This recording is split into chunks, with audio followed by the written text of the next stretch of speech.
va être assez rapide et c'est une intervention qui vaut également explication de vote.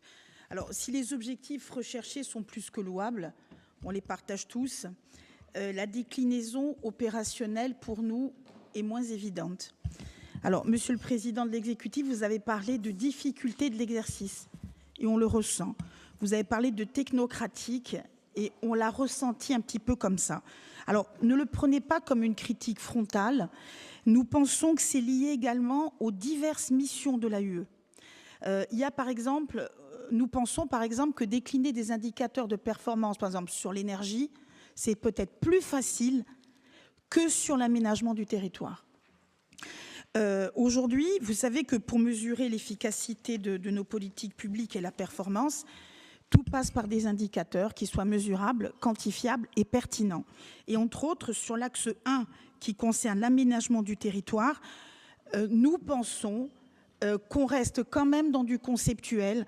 Par exemple, pour nous, produire 2 rapports par an, ce n'est pas forcément un gage d'efficacité.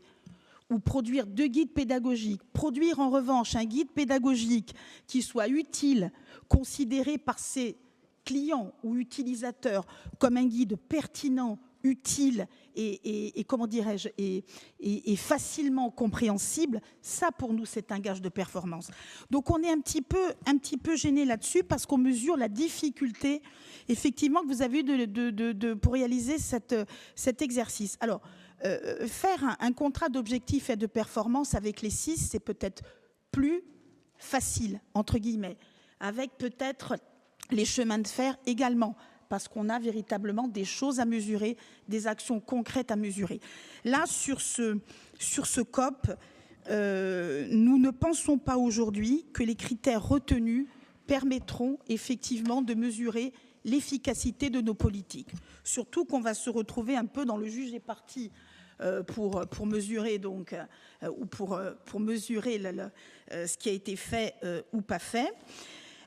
Donc, à partir de ça, on mélange beaucoup de choses. On mélange des notions d'effectifs, des thématiques différentes. Donc, ça nous laisse un peu sur la fin, ce qui veut dire que si nous validons bien évidemment la généralisation des contrats d'objectifs et de performance, nous nous posons la question aujourd'hui si c'est compatible avec les missions de l'AUE. Missions, je vous le rappelle, et c'est vous qui nous le rappeliez, qui sont également en mutation, parce qu'on a aujourd'hui également des missions d'AMO qui vont voir le jour. Donc aujourd'hui, on est un peu sur notre faim et nous avons beaucoup de doutes. Alors probablement sur la façon dont ça a été conçu. C'est la raison pour laquelle, donc, et malgré notre attachement, vous le savez, à la notion de performance et de mesure de l'action publique, nous nous abstiendrons sur ce rapport. Merci.